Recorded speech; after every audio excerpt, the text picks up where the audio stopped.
Allah. Bismillahirrahmanirrahim. Assalamualaikum warahmatullahi wabarakatuh.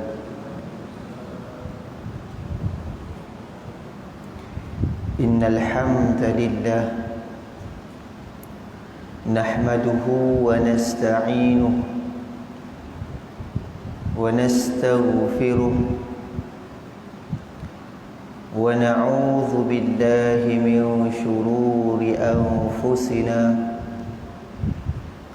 wa min sayyiati a'malina. Man yahdihillahu fala mudilla lahu wa man yudlil fala hadiya lahu. أشهد أن لا إله إلا الله وحده لا شريك له وأشهد أن سيدنا محمدا عبده ورسوله. اللهم صل على سيدنا محمد وعلى آل سيدنا ومولانا محمد. أما بعد، فيا عباد الله اتقوا الله اتقوا الله اتقوا الله. أوصيكم وإياي بتقوى الله، فقد فاز المتقون. قال الله تعالى في كتابه العزيز: إنما يعمر مساجد الله من آمن بالله واليوم الآخر وأقام الصلاة وآتى الزكاة ولم يخش إلا الله فعسى أولئك أن يكونوا من المهتدين.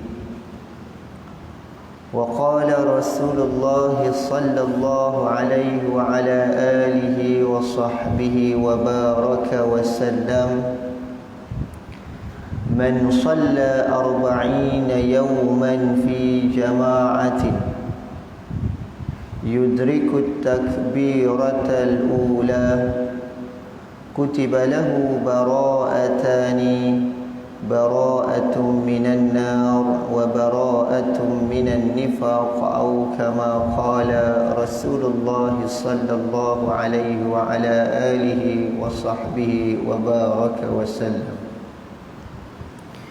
Jadi alhamdulillah, tuan-tuan dan puan-puan yang dirahmati Allah sekalian, pada pertemuan kita yang lepas, kita sama-sama telah pun memperbincangkan sedikit daripada tajuk nilai salat berjamaah di sisi masyarakat kita masa kini, iaitu apa yang kita sebut pada pertemuan lepas adalah masih belum selesai, iaitu kita telah pun menyebut apa dia nilai salat berjamaah di sisi masyarakat kita pada masa kini. Apa? Mereka ini menganggap salat berjamaah itu merupakan satu perkara yang mudah. Mereka anggap remeh dan mereka anggap mudah-mudah.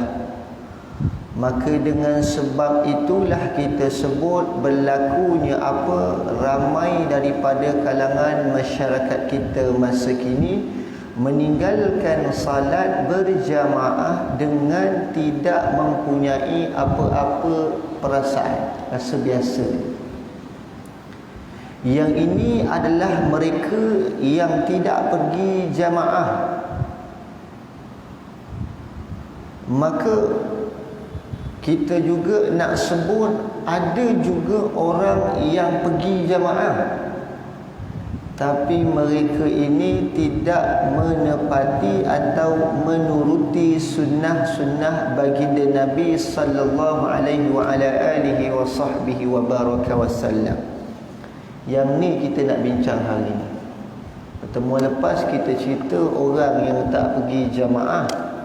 Masyarakat kita yang tak pergi jamaah, apa yang mereka rasa dan apa yang mereka telah lakukan. Maka hari ini kita bincang apakah dia nilai salat berjamaah di sisi masyarakat kita masa kini, iaitu mereka ni pergi jamaah tapi kelakuan mereka itu mengakibatkan mereka itu tidak menepati sunnah Nabi sallallahu alaihi wa ala alihi wa sahbihi wa baraka wasallam. Jadi hari ini tuan-tuan kita akan sambung halaman yang ke-6, surat yang ke-6 yang mana kita nak baca hadis ni. Ada 3 buah hadis kita akan baca dan kita akan perbincangkan hadis tersebut. Tetapi kita tengoklah mana sempat. Kalau sempat 3 hadis ni kita bincang, habislah insya-Allah. Baik. Dewasa kini ataupun hari ini kita dapati ramai di antara jamaah itu tak ada rasa menyesal, tak ada rasa bersalah kalau tak pergi jamaah. Tetapi kita bincang juga apa dia, ada juga daripada kalangan mereka yang pergi jamaah tapi tak menepati sunnah Nabi SAW, seperti Nabi sebut dalam hadis yang pertama. Apa dia? An Abi Mas'ud radhiyallahu anhu qala kana Rasulullah sallallahu alaihi wasallam yamsahu manakibana fi as-salati wa yaqulu istawu wa la takhtalifu fatakhtalifa qulubukum liyalini minkum ulul ahlami wan nuha ثم الذين يلونهم ثم الذين يلونهم. Hadis rawahu Muslim dalam kitab Salat. Hadis ini adalah hadis yang diriwayatkan oleh Imam Muslim.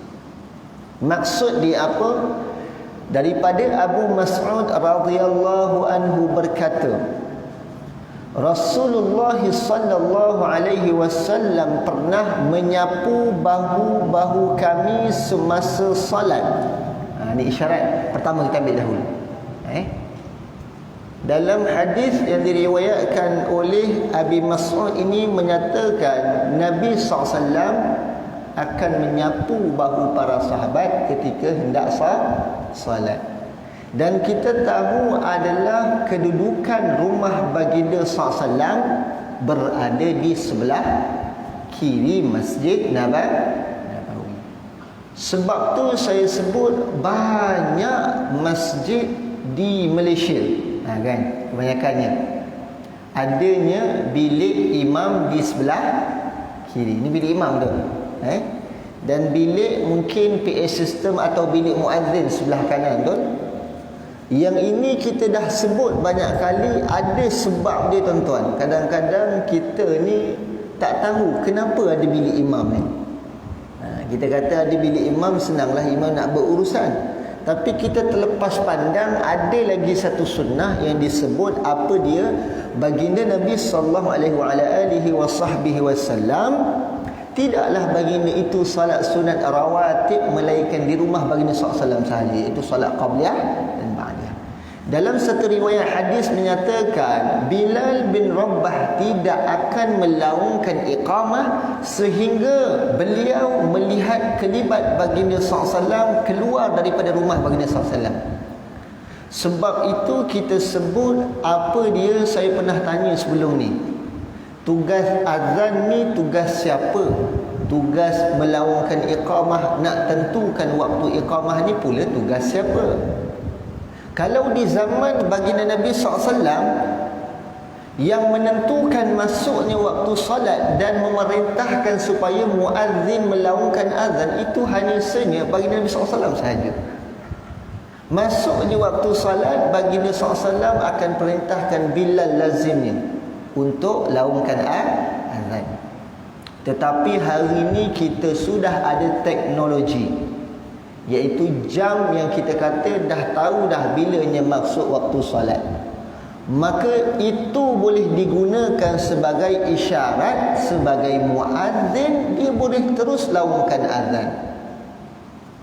Kerana barangkali rumah imam itu jauh daripada masjid, takkan dia nak pergi rumah imam dahulu minta izin imam untuk azan.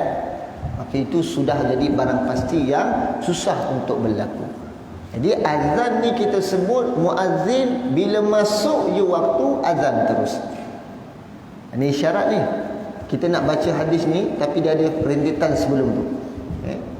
Jadi siapa yang jadi muazzin, tak kira tuan-tuan yang jadi muazzin di masjid ataupun di surau, maka bila masuk je waktu salat terus azan, jangan tunggu-tunggu lagi. Itu dia. Baik kita sebut tugas melaungkan iqamah ini untuk menentukan masuknya bila nak iqamah, bila nak solat, ini tugas siapa? Saya pernah tanya. Maka kita jawab itu adalah tugas imam. Imamlah yang menentukan bilanya nak melaungkan iqamah. Hanya saya dah pernah sebut sebelum ni. Dia boleh jadi bagaimana cara? Pertama, cara yang paling afdal, seorang muazzin. Banyak tempat kita lihat muazzin dia akan laungkan iqamah dengan tanpa minta izin kepada imam. Yang inilah kita sebut perkara yang menyalahi sunnah Nabi SAW. Kan? Pergi jamaah tapi sunnah Nabi ni pun kita kata alah kecil je kan. Ini besar tentang sunnah. Ada isyarat dia. Jadi apa dia? Muazzin ini tugas dia laungkan azan, dan bila iqamah dia kena minta izin daripada imam. Jadi minta izin kepada imam ni, kata ulama, dia ada berbagai-bagai cara. Saya sebut dua cara je. Pertama, muazzin dia nak laungkan iqamah, maka cara pertama dia jumpa dengan imam dan minta izin kepada imam untuk dilaungkan iqamah. Ada setengah tempat saya pernah lihat, imam dia sedang salat sunat rawatib, muazzin bangkit iqamah, imam tengah salat lagi. Imam tu nak menduduki tempat di hadapan, muazzin dah laung iqamah, bagaimana? Siapa yang nak memimpin salat sedangkan imam masih salat sunat rawatib? Perkara ni berdosa tak? Memang kita kata tak berdosa, tapi menyalahi sunnah. Dia akan mengakibatkan terjejasnya jamaah itu sendiri. Boleh faham? Jadi kaedah yang pertama, muazzin pergi jumpa imam, tanya imam, "Imam, dah boleh iqamah belum?" Imam angguk boleh, terus iqamah. Ini cara yang pertama. Cara yang kedua, bagaimana tuan-tuan dan puan-puan yang dirahmati Allah sekalian, adalah cara yang mana muazzin dia tengok imam, dia tak pergi jumpa imam, dia tengok imam hangguk je, imam bagi begini, imam kata okey, jalan. Itu dia. Maka bolehlah muazzin laungkan iqamah. Ada juga cara yang ketiga kita sebut, muazzin dia nampak kelibat imam masuk dalam masjid, itu juga kata ulama merupakan isyarat dah boleh iqamah. Sebab tu saya pesan pada diri saya dan tuan-tuan dan puan-puan yang dirahmati Allah sekalian, imam itu sebab apa adanya bilik imam ni? Tujuan dia untuk imam ikut sunnah Nabi, solat sunat rawatib dalam bilik dia. Itu dia. Di sini pakai tak imam salat dalam? Belum. Nanti boleh buat insya-Allah. Mulai akan datang subuh besok dah boleh mula buat dah. Yang ni saya jamin tak banyak tempat buat tuan-tuan. Ada imam-imam yang faham. Contoh saya tengok di Masjid Farid Bilal, Kita lihat ada imam yang faham, dia akan solat sunat rawatib dalam biliknya, bila dia keluar je muazzin iqamah. Ataupun dia iqamah dengan tahu dah imam tu dah boleh, maka dia iqamah, maka imam akan keluar daripada bilik ni. Ini berdasarkan hadis daripada perbuatan Bilal bin Rabah, iaitu Bilal akan laungkan iqamah apabila melihat kelibat baginda SAW keluar daripada muka pintu rumah baginda SAW. Maka Bilal pun berdiri dan terus iqamah, sebab keluarnya Nabi SAW daripada rumahnya itu merupakan isyarat boleh dilaungkan iqamah. Baik, ada soalan lagi tanya, Ustaz, kalaulah sekiranya muazzin ini tengok imam tak kunjung tiba, tak tahulah sebab imam tak sampai, mungkin imam uzur ke tak dapat nak maklumkan kepada kita, imam tak sampai-sampai. Apakah muazzin boleh terus laungkan iqamah? Jawabnya tak boleh juga. Jadi tugas muazzin ni apa? Dia kena cari pengganti imam. Ini ada juga dalil dan nas berdasarkan hadis yang diriwayatkan oleh Sahal bin Sa'din As-Sa'idi. Satu ketika Nabi SAW terlewat datang salat jamaah sebab dalam perjalanan nak pulang mendamaikan satu kaum namanya Bani Auf. Nabi pergi untuk damaikan satu kaum namanya Bani Auf. Nabi pulang lewat sikit. Waktu salat dah masuk, azan dah dilaungkan, maka nak tiba waktu iqamah, Nabi tak kunjung tiba. Maka muazzin yang ketika itu laungkan azan, dia jumpa Sayyidina Abu Bakar As-Siddiq radhiyallahu anhu dan minta izin kepada Sayyidina Abu Bakar untuk laungkan iqamah. Kerana katanya baginda SAW tak sampai lagi. Maka lepas muazzin tadi minta izin dan minta Sayyidina Abu Bakar jadi pengganti kepada Nabi SAW, maka Bilal pun maka Sayyidina Abu Bakar pun kata okey, muazzin pun laungkan iqamah. Jadi cara lain apa dia? Kalaulah sekiranya imam itu tak sampai, muazzin tengok imam, patutnya jadual ni yang jadi imam sebulan bin sebulan, kan? Mesti ada jadual kan? Masjid ni mesti ada jadual imam kan? Siapa imam, siapa muazzin kan? Tengok tak sampai-sampai lagi. Maka tugas muazzin lah, dia kena cari pengganti dulu imam. Jangan dia terus iqamah. Yang ni banyak berlaku. Apa dia? Kadang-kadang kat surau muazzin terus iqamah. Bila selesai iqamah, masing-masing duk pandang kiri kanan, siapa dah jadi imam.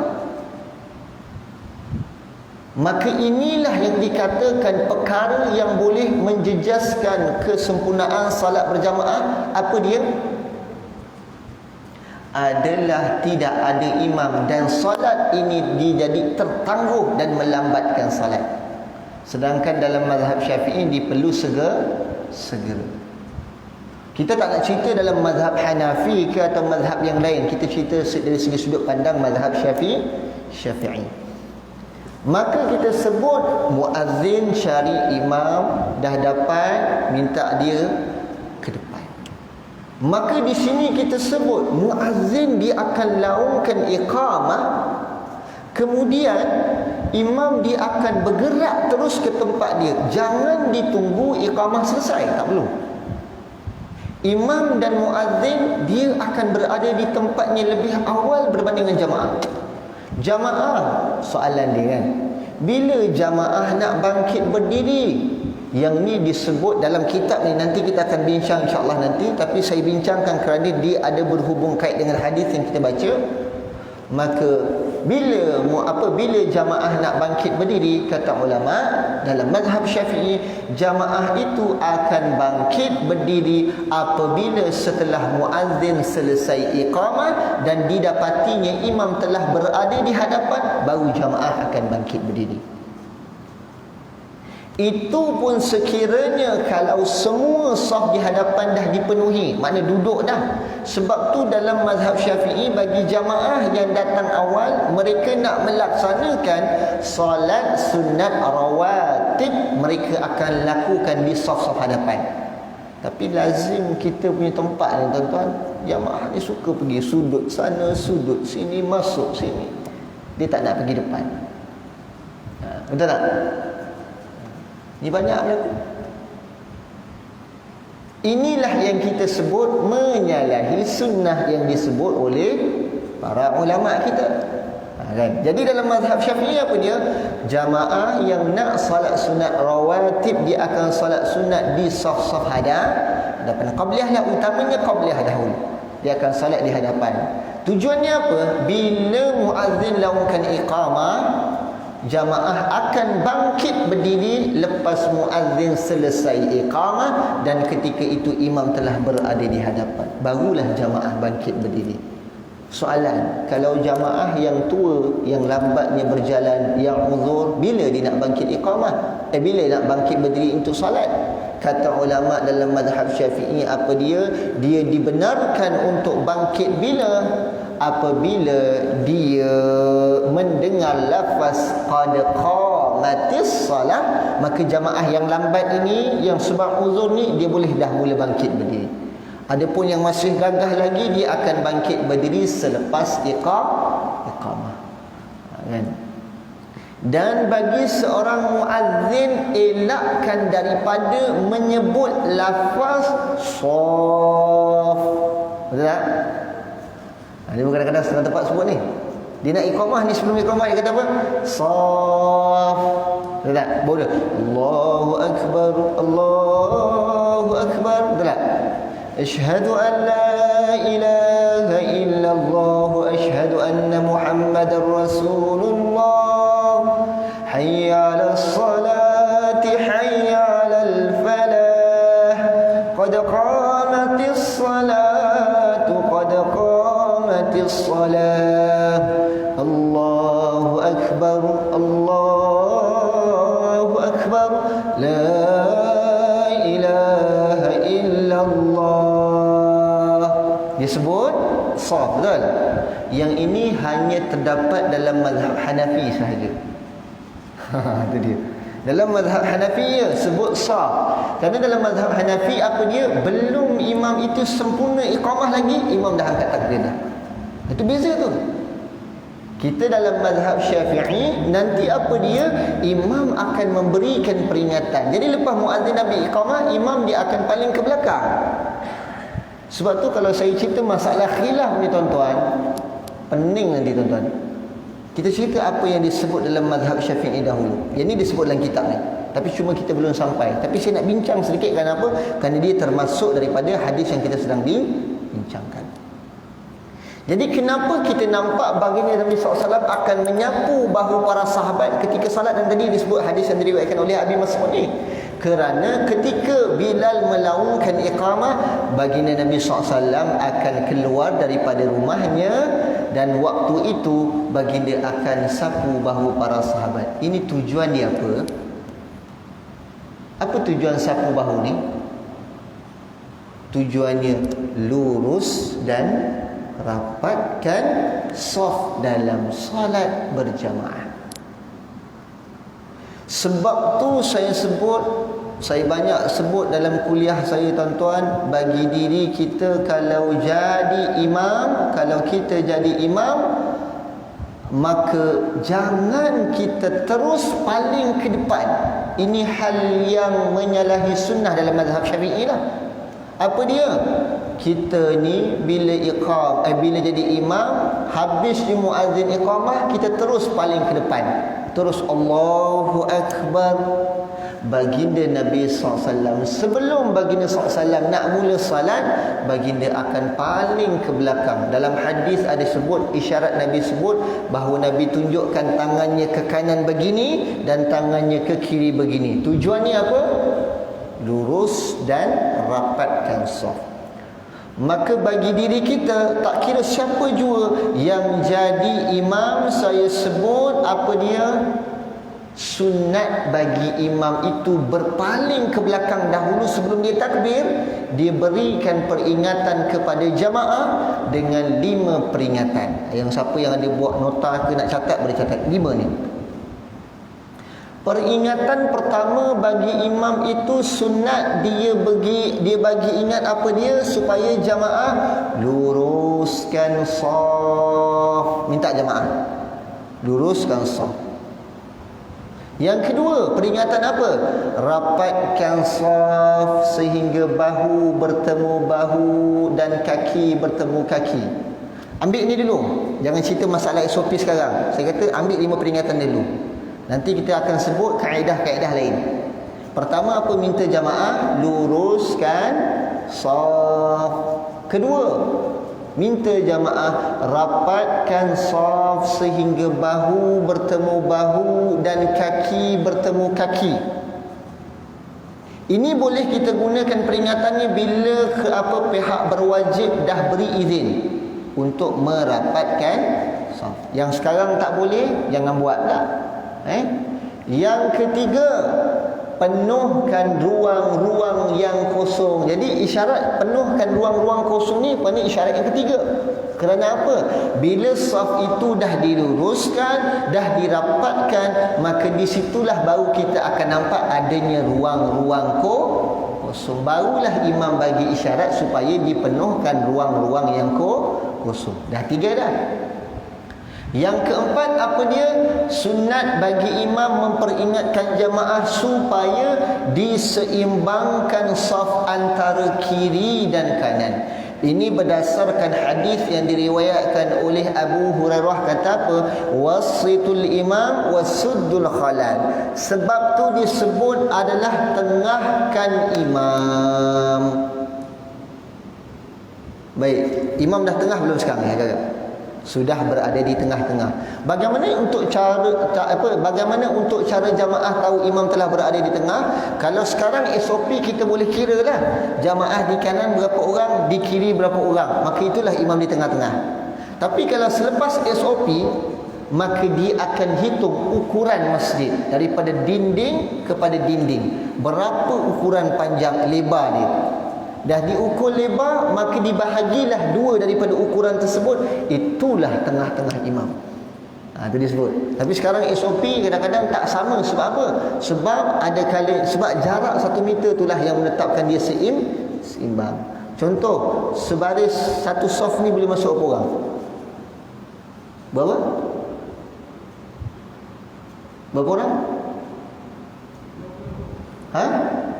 20, 12, 17, 2, 4, 6, 2, 4, 6, 8, 9, 18, 18 tu. Sini 9 ni. Yang sebelah sini berapa? Daripada kapet merah ni, daripada 8, silap ni. Jadi tengah ni yang putih ni. Jadi kalau dikata 17, maka dia akan bahagi kepada 2, 8 tambah 8, 16. Jadi yang ke-17 orang tengah-tengah. Itulah penengahnya. Dia nanti boleh tarik balik ke tengah. Ya?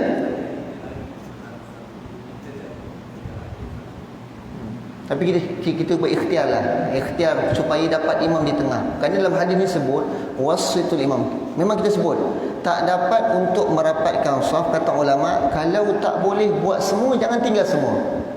Sebab apa saya sebut?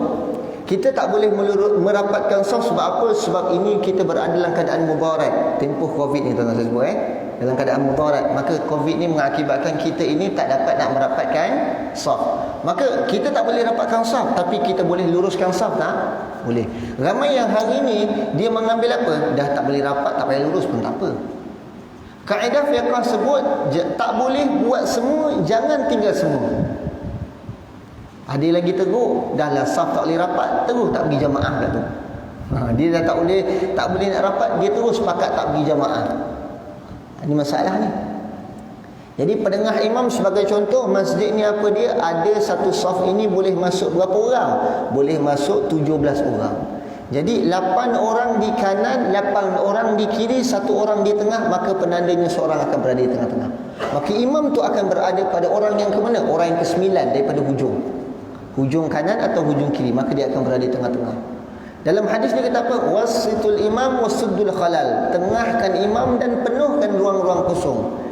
Kenapa Nabi sebut supaya tengahkan imam? Kerana dengan imam itu berada di tengah, maka saf itu boleh seimbang. Sebab tu sunat bagi imam memperingatkan kepada jamaah, seimbangkan saf antara kiri dan kanan. Kalau imam tak berada di tengah, apakah isyarat seimbangkan saf antara kiri dan kanan ini boleh dilakukan? Maka tak boleh. Sebab imam dah tak berada di tengah-tengah, maka bagaimana imam nak memberikan isyarat untuk seimbangkan saf? Ini disebut dalam hadis. Maka disebut di dalam kitab I'anatul Talibin dan kitab Bughyatul Mustarsyidin, mengatakan bahawasanya sekiranya berlakunya perkara yang makruh dalam solat berjamaah, antaranya imam tidak berada di tengah-tengah, maka kita sebut kalau imam tak berada di tengah-tengah, maka jamaah keseluruhannya akan dapat makruh, kata ulama. Makruh maknanya kata apa? Ini disebut boleh meluputkan fadilat solat berjamaah yang 27 tu. Ini disebut secara jelas dalam kitab I'anatul Talibin dan kitab Bughyatul Mustarsyidin. Maka sebab tu saya ambil ibrah apa pengajaran tuan-tuan, saya sebut banyak pada tempat-tempat saya kuliah supaya letakkan ataupun kembalikan semula kedudukan imam, supaya diletakkan imam itu di tengah-tengah. Jangan diletakkan di kanan atau di kiri. Jangan dilebihkan sebelah kanan atau dilebihkan sebelah kiri. Sekira-kira kalau imam itu terlebih ke kanan, maka jamaah sebelah kiri akan berat. Kalau imam itu terlebih sebelah kiri, maka jamaah sebelah kanan pula akan berat. Maka inilah yang dimaksudkan telah termasuk hal yang bercanggah dengan disebut daripada hadis ni. Maka ini kata ulama boleh meluputkan fadilat jamaah. Itu dia. Dia dapat Jadi isyarat pertama tadi apa? Imam sunat berikan peringatan kepada jamaah supaya luruskan saf. Kedua, rapatkan saf. Ketiga, penuhkan ruang-ruang yang kosong. Keempat, seimbangkan saf antara kiri dan kanan. Dan yang kelima, sunat bagi imam memperingatkan kepada jamaah supaya meluruskan kaki-kaki mereka ke arah kiblat. Sunnah melurus kaki ke arah kiblat ni tak ramai orang buat kan? Ramai orang kaki dia macam ni. Ada yang macam ni pun ada. Maka dalam hadis yang diriwayatkan oleh Abu Hurairah, kata apa dia? Bukan muka dan dada sahaja yang mesti dihadapkan ke arah kiblat, malahan kaki kita ketika solat mesti dihadapkan ke arah kiblat. Berarti mesti apa? Mesti sunat kaki kita menghadap ke arah kiblat. Angkat tangan ketika takbir pun sunat menghunjurkan telapak tangan kita ke arah kiblat juga. Kan? Waktu kita rukuk, kita memegang tapak tangan kita, memegang lutut, dan kita peganglah dengan jari-jari kita menghunjur ke bawah dan isyarat kepada menghunjur ke arah kiblat. Bukan kita pegang tumit kita begini, melintang kan. Ada orang pegang tumit dia pegang macam ni. Maka kata ulama adalah begini kaedah dia. Dia menghunjurkan jari-jarinya ke arah kiblat. Begitu juga kaki para jamaah. Baru ni saya berbual dengan orang yang mungkin ada kepakaran lah dalam bab tulang ni. Kan? Kalau sekiranya kita ni tak meluruskan kaki ke arah kiblat, maka dia akan mengakibatkan kita mengalami masalah tulang belakang nanti. Mudah sakit cepat semua. Saya tanya dengan dia. Ini pakar bab tulang lah. Saya bukan pakar bab tulang. Kita tanya je lah. Dia kata kalau waktu salat tak diluruskan kaki ke arah kiblat, maka dia ni akan mengalami masalah tulang belakang cepat. Cepat dia akan mengalami masalah tulang belakang. Sedangkan kita sebut salat ini dia adalah senaman yang boleh memberikan kita sihat. Tetapi kalau kita buat menyalahi sunnah Nabi SAW, apa yang disebut, maka kita salat dia akan jadi sakit dengan. Sebab buatnya tak betul. Maka sebab tu kita sebut luruskan kaki. Jadi imam sunat berikan peringatan kepada jamaah apa dia? Pastikan kaki para jamaah diluruskan ke arah kiblat. Ini 5 isyarat. Bila imam dah memberikan 5 isyarat ini, barulah sunat imam itu, barulah dia berpaling ke hadapan dengan sebut istawu rahimakumullah. Itu dia. Maka inilah tujuannya apa dia? Baginda Nabi SAW menyapu bahu para sahabat, sambung. Lalu baginda bersabda kepada para sahabat, samakanlah oleh kamu semua akan barisan-barisan. Ini isyarat kepada luruskan saf. Dan jangan ada yang berselisih bahu. Tujuan dia apa? Saf itu lurus dan rapat sehingga bahu bertemu bahu dan kaki bertemu kaki. Bila mula bahu kita berselisih, maka secara automatiknya saf kita tidak akan lurus. Apa kesan orang yang tak meluruskan saf dan tak merapatkan saf? Nabi sebut dalam hadis yang diriwayatkan oleh Imam Muslim, kata apa? Iaitu tidak sama di antara kamu semua, kerana perbuatan ini menyebabkan hati kamu semua tidak bersependapat, iaitu tak sependapat, iaitu berselisihan. Hari ni kita duk kaji, orang duk bertelagah, tapi kita pernah tak kita tengok orang yang sama-sama jamaah tapi duk bergaduh, kan? Ini berarti apa dia, tuan-tuan? Allah telah berikan hati mereka ini tak sependapat. Sebab apa? Mereka tak meluruskan saf dan mereka tidak merapatkan saf. Maka dengan sebab itu hati mereka ini tak bersatu. Ni hadis yang diriwayatkan oleh Imam Muslim, hadis yang martabatnya sahih ini sebut secara jelas. Bukan saya sebut, tuan-tuan, tapi Imam Muslim yang saya sebut. Apabila kita tidak meluruskan saf dan tak merapatkan saf, rapatkan saf kita tawakufkan dulu. Kerana apa? Kerana sekarang musim Covid. Tak boleh kita nak mengambil perkara tersebut.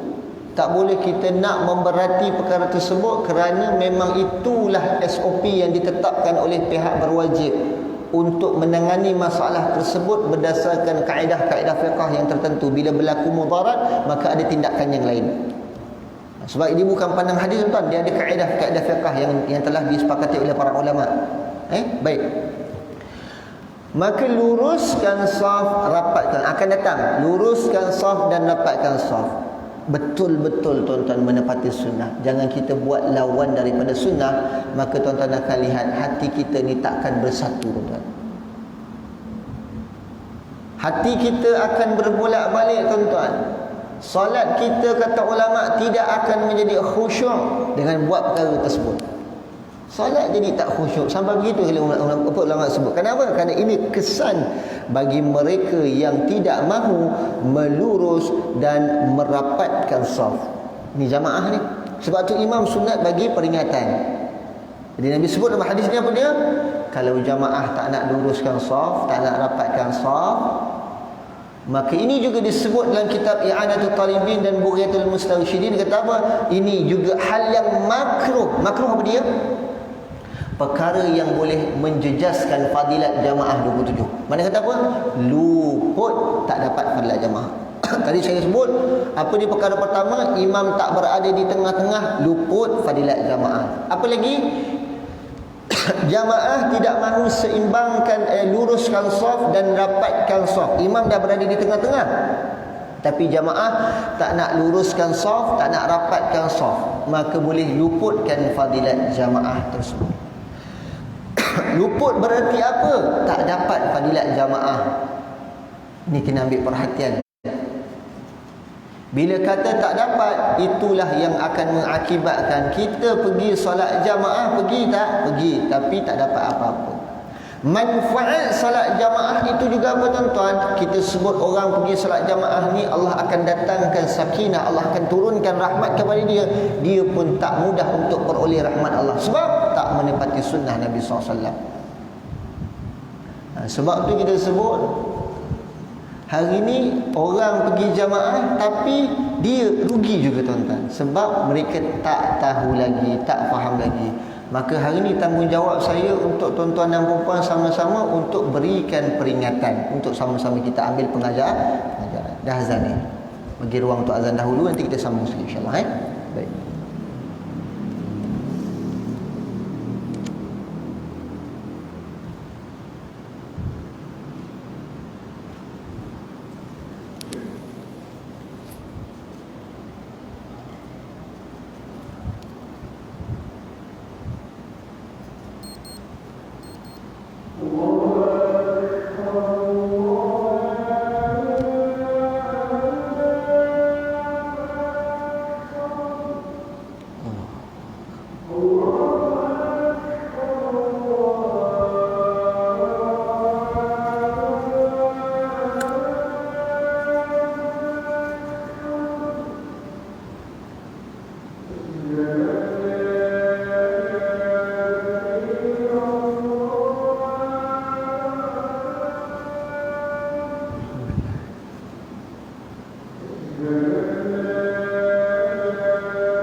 Baik, kita sambung. Jadi apa yang mengakibatkan hati kita ini tak sependapat adalah bila mana kita itu solat berjamaah tapi tidak mahu meluruskan saf dan merapatkan saf. Maka disebut lagi, disambung lagi hadis ni kata apa? Orang yang dewasa. Hadis ni sambungannya ini menunjukkan pula tentang susunan saf dalam solat berjamaah. Siapa depan, siapa belakang lagi dan siapa yang belakang lagi. Jadi dikata, Nabi sebut orang dewasa dan berakal di antara kamu hendaklah berhampiran denganku. Makna kata apa dia? Berada di belakang imam itu adalah lelaki dewasa yang dah balik lagi berakal, yang berada di belakang. Makna kata, sebab tu kita tengok ada setengah masjid dia letakkan satu batas. Tuan-tuan perasan tak? Dia letakkan satu batas, dia kata saf kanak-kanak. Kan? Tuan-tuan tengok di Masjid Sultan Abu Bakar dia pakai, di Masjid Negeri. Masjid Johor kan? Masjid Sultan Abu Bakar. Tuan-tuan perasan dia ada tulis satu papan saf kanak-kanak. Tujuannya apa? Kanak-kanak kalau boleh saf solat mereka di belakang lelaki dewasa. Kerana dalam hadis ni kata apa? Orang yang dewasa dan berakal di antara kamu hendaklah berada berhampiran denganku. Nabi sebut berhampiran dengan Nabi SAW. Disambung lagi, kemudian barisan berikutnya, siapa dia? Kanak-kanak yang cerdik. Kanak-kanak cerdik ni apa dia tuan? Yang sudah mumayyiz. Sebab tu saya pesan, ada yang bertanya kepada saya, Ustaz, bila kita nak bawa anak kita pergi masjid? Saya jawab, untuk kita bawa anak kita ke masjid, kita kena tengok dia dahulu. Ini tak tuan-tuan, kita bawa anak kita ke masjid dalam keadaan dia masih lagi pakai pampers dan dia tak tahu solat, mengakibatkan semua jamaah dikacau sebab saf tu dijadikan maraton tuan-tuan, tempat larian dia daripada hujung sampai hujung. Di dalam mazhab Syafi'i adalah bila digalakkan budak ataupun kanak-kanak untuk dibawa ke masjid, walaupun ada khilaf, tapi kita sebut adalah bila mereka itu sudah mumayyiz. Dalam hadis sebut, bila kita suruh anak kita solat umur berapa tahun? 7 tahun ajar anak kita tentang solat. Bila kita akan rotan dia bila dia tak solat? 10 tahun. Dalam SOP yang telah ditetapkan oleh Jabatan Agama Islam Johor dikata apa? 10 tahun ke atas dah boleh datang. Berarti apa? Biasanya anak-anak yang 10 tahun ni tuan-tuan, dia dah pandai solat dah. Kalau ibu ayah dia ni orang solat lah, dia dah pandai solat dan dia takkan kacau orang. Tapi walau bagaimanapun, dia tetap kategori kanak-kanak yang belum baligh. Belum balik apa? Belum capai lagi usia. Kalau lelaki belum bermimpi, kalau wanita belum lagi keluar akan haid. Itu dia. Jadi kalau yang bertanya kepada saya bila nak bawa anak pergi jamaah, saya kata bila dia dah mumayyiz. Selagi mana dia belum mumayyiz, tangguhkan dahulu daripada bawa ke masjid. Ini anak yang belum mumayyiz kita bawa pergi masjid, saya sebut, sehingga mengakibatkan anak tu kacau semua orang. Bila kita kata begitu, mereka berhujah kepada kita. Dia kata cucu Rasulullah SAW solat kacau Nabi SAW juga. Hasan Husain sampai naik atas belakang baginda SAW. Dalam riwayat ada setengah sebut bahawasanya lazimnya orang Arab ni dia akan sunat awal tuan-tuan. Orang Arab dia akan sunat awal. Kita je sunat umur 12 tahun. Kadang-kadang 15 tahun baru nak sunat. Arab ni lazim kecil-kecil mereka dah sunat. Dah tak ada lagi kulit yang menanggung akan najis, yang mana diyakini akan ada najis di situ. Dan ini juga ada perbincangan yang panjang. Bagaimana kalau kanak-kanak yang belum sunat jadi imam, sah atau tidak? Itu panjang perbincangan dia. Sampai masa kita akan bincang insya-Allah.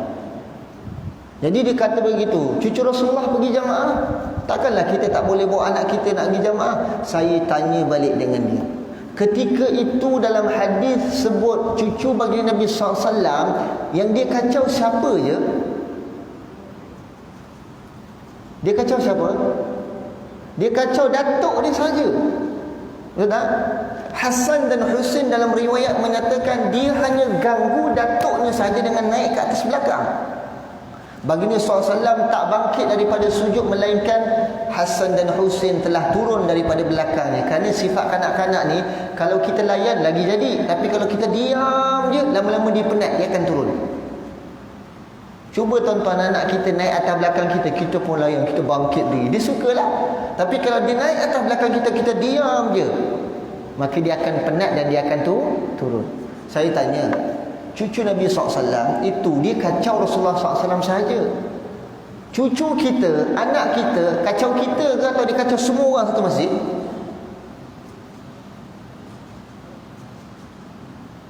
Dia kacau orang daripada hujung sampai hujung, dia sapu semua orang.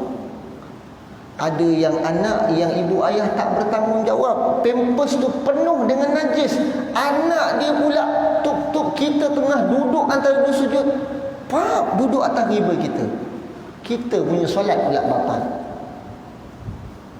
Bila dah berlaku begitu, ibu ayah terus buat tak tahu, buat tak bersalah, bawa anak dia terus balik, tak minta maaf pun. Kena kat siapa tuan-tuan? Kena kat kita. Dihitung menanggung najis. Ini hukum fiqh tuan. Dan disebut dalam kitab fiqh mazhab Syafi'i.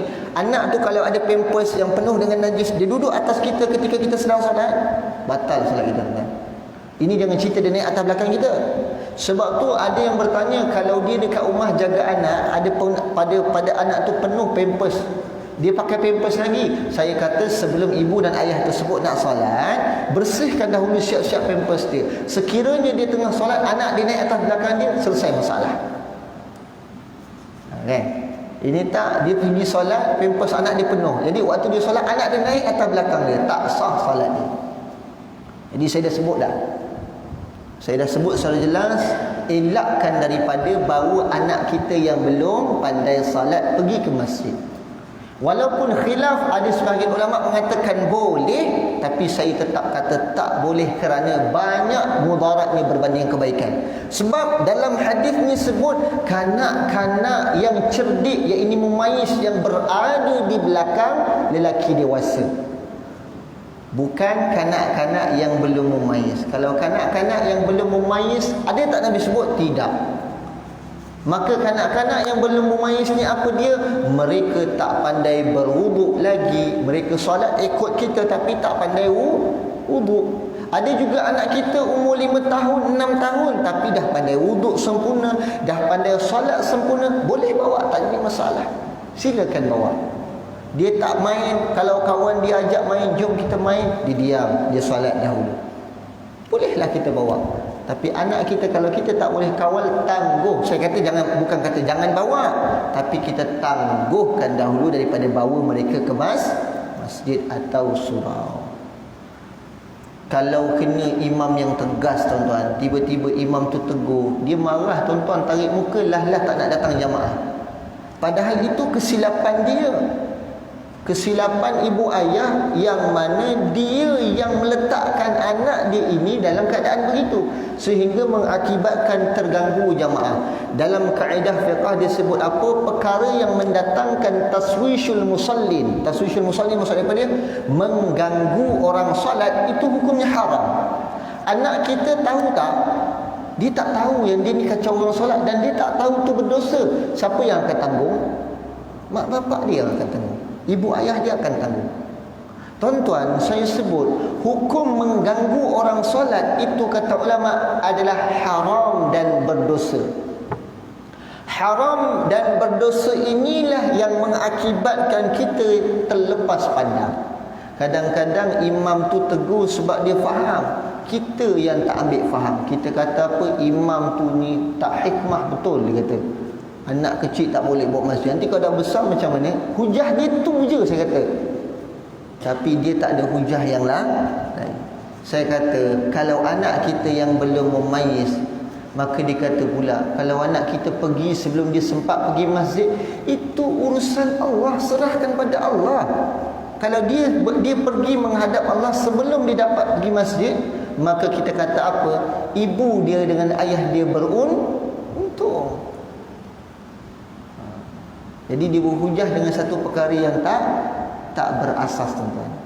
Sebab tu kita ambil peringatan. Jadi Nabi kata orang yang paling dewasa daripada kalangan kamu, maka dia berada dekat dengan Nabi SAW. Ini lelaki dewasa. Kemudian kanak-kanak lelaki yang cerdik, iaitu yang mumayyiz, di belakang. Kemudian khunsa ni apa? Lelaki atau perempuan. Dia makna kata dua-dualah. Kan khunsa.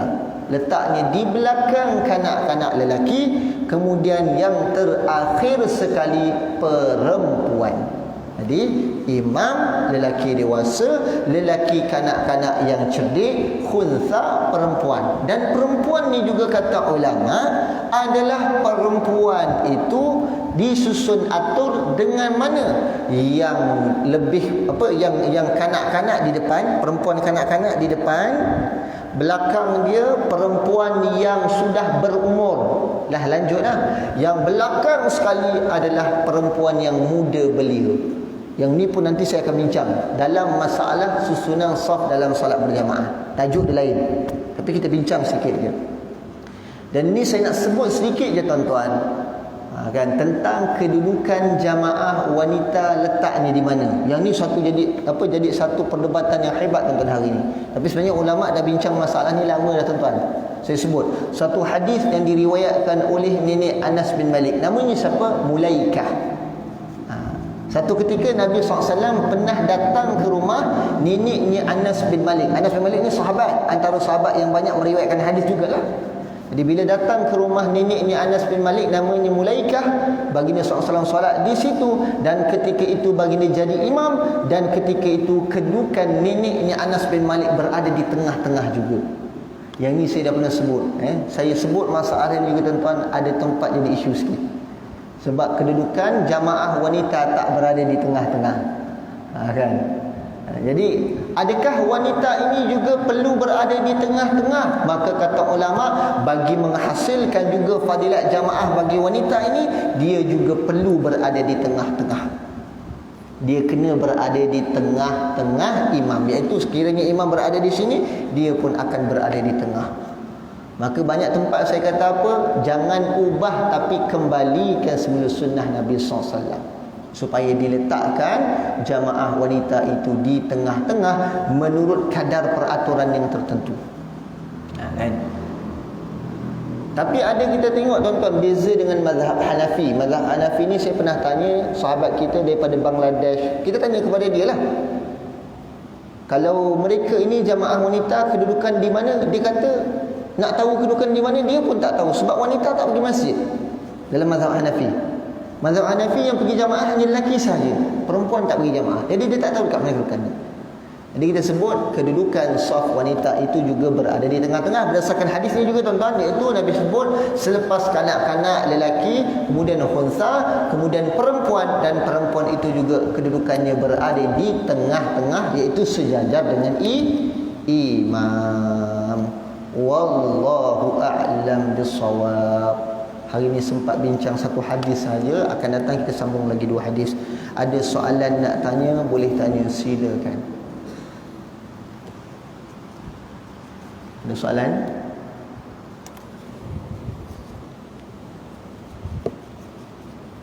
Ada? Ya, sini.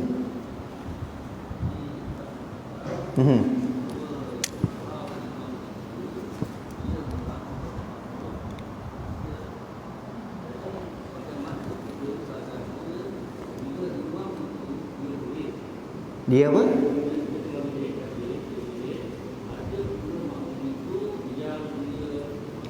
Solat. Baik. Okey. Baik. Soalan ni pun sebenarnya soalan sensitif juga saya. Iaitu masalah wirid selepas solat, kan? Hukum kita wirid lepas solat hukumnya sunat. Baik. Saya sentuh sikit tentang masalah wirid ini. Masalah wirid lepas salat, apakah imam itu disunatkan berwirid dan jamaah juga adakah disunatkan berwirid? Kita tetap jawab sunat wirid lepas salat. Jangan tinggalkan wirid tu. Kan? Ataupun zikir lepas solat itu digalakkan. Tetapi soalannya, bagaimanakah kadarnya kekuatan imam itu untuk berwirid? Adakah imam wirid dengan cara kuat? Maka kita kata imam itu tak digalakkan berwirid secara kuat sehingga mengakibatkan suaranya didengari oleh masbuk. Pertama saya sebut, kerana ini akan mengganggu jamaah yang sedang solat. Yang sedang solat itu wajib kita wirid hukumnya sunat. Jadi kena timbal balik hukum kat situ. Antara wajib dengan sunat mana lebih utama, maka kita utamakan yang wajib. Sebab tu kata ulama yang disebut imam boleh berwirid tapi diperlahankan suara dan memberikan isyarat-isyarat tertentu pada wirid. Contoh macam mana?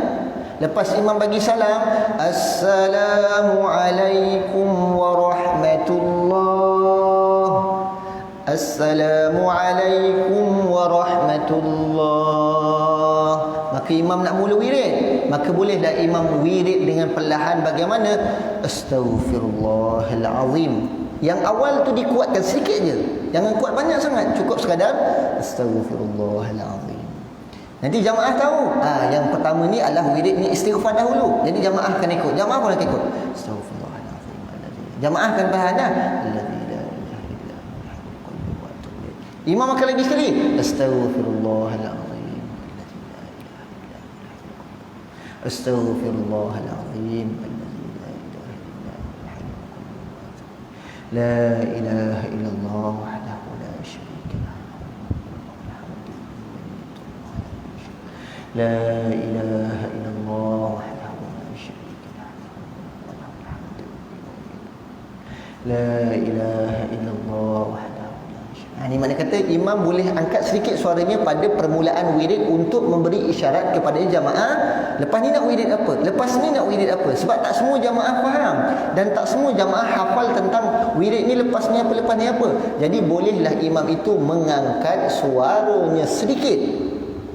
Jangan imam macam mana? Waktu dia salat, dia jadi imam, Bismillahirrahmanirrahim, Alhamdulillahi Rabbil Alamin, Ar-Rahmanir Rahim, Maliki Yaumiddin.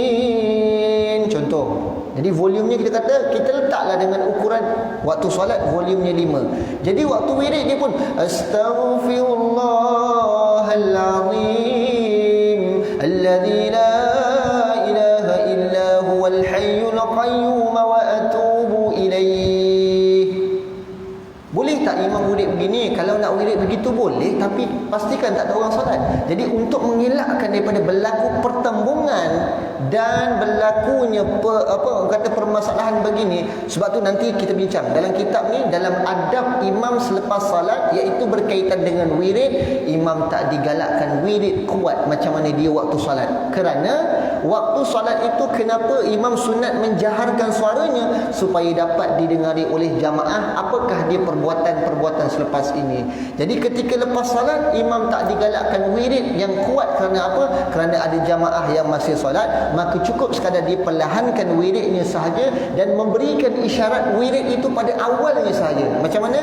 Astaghfirullahalazim. Imam jamaah boleh dengar Astaghfirullahalazim. Jamaah boleh dengar tak? Boleh kan?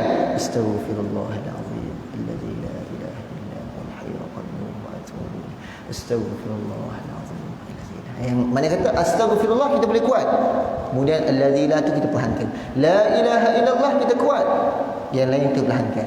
Ini tujuannya kita tak nak berlakunya pertemuan. Kita amal wirid tak? Amal wirid yang kita buat biasa daripada awal sampai akhir kita buat. Tapi kita perlahankan sahaja suaranya. Ini ada dibincangkan tak? InsyaAllah tuan-tuan, satu masa, tiba masa kita akan bincang juga dalam kitab solat berjamaah yang tuan-tuan dapat tu.